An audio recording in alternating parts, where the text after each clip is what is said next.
Hello, I'm Ali Langdon. Welcome to A Current Affair. Carol is on the pension and lives in a village full of other retirees. All was well until their power bills suddenly doubled, something they can't afford. Digging a little deeper, they discovered the park owner is making a massive profit on it, and there's nothing they can do.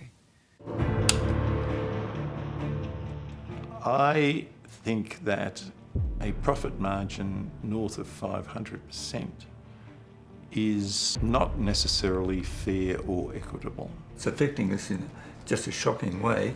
You just feel powerless. And then to find out that they were profiteering from it just really enraged me. We didn't know what to expect with the new management.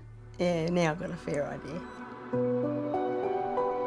Carol Alcorn has lived in her humble home for 34 years. It took me a good while to get used to it because it really was downsizing big time, big time.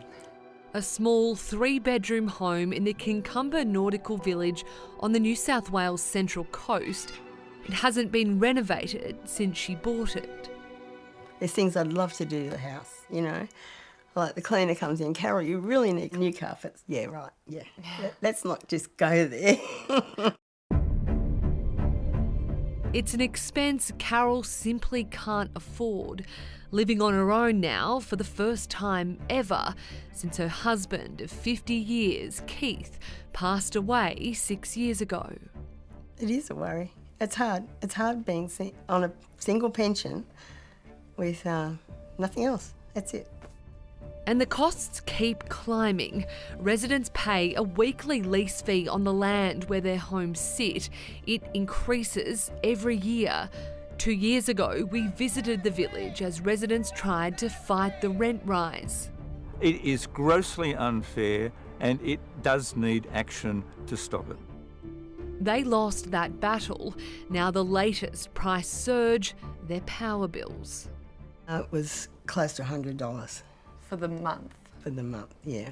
But the highest one in the winter was $140, and I was used to bills of like $55.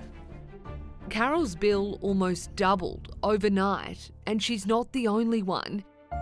You see, the Kincumber village is a tale of two cities. The newer part of the village, where residents can choose their power provider and sign up discounts, and the older part, where 200 sites are on an embedded network, meaning the owners of the park buy the power from provider Ausgrid and on-sell it to the residents. I kind of locked into the embedded network and there was no choice of off-peak or discounts or shopping around, but the rates seemed reasonable. And the rate was reasonable 2 years ago when Sarah Fisher moved in. Residents were paying 21 cents a kilowatt hour, but last year that jumped up to 34 cents. And again in September it went up to 36 cents. I was getting like $40 bills, and I'm all electric.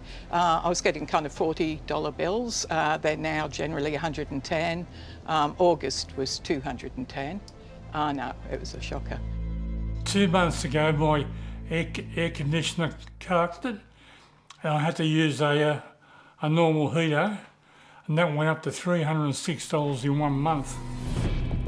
With so many in the village on the pension, like Graham Moore, the residents came together to investigate. That's when they got an even bigger shock, discovering in this bill the park is buying the electricity for an average of 6 cents a kilowatt hour and passing on a whopping 400% increase to those who can least afford it. I thought, that is just unbelievable, and at this stage they're getting away with it. It doesn't pass any test. Tony Barnes is battling 2 forms of cancer. He says he needed to run his heater through winter, but it cost him dearly. That 5-month period, I was charged $2,100 for my electricity. I think we worked out the owners would have been paying around about the $300 mark. Tony says electricity and water is a human right and shouldn't be used to make a profit.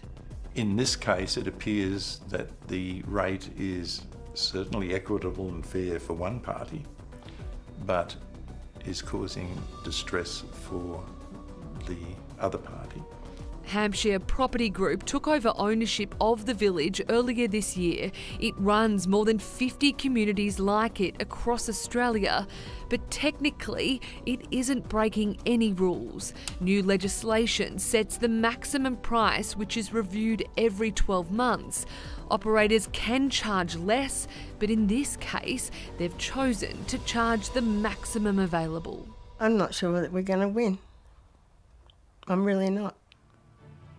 And now I'm worried too because I think they're going to put the water up. I kind of feel like I've got a good outlook on life, you know, and but it's that 3 o'clock in the morning when you're lying in bed and you're wondering about 10 years, you know, kind of how it's going to look. Yeah, how you're going to afford it on the pension. Yeah, you can hear their fear, can't you? And it's just not right. We gave Hampshire Group an opportunity to explain themselves. We haven't heard back.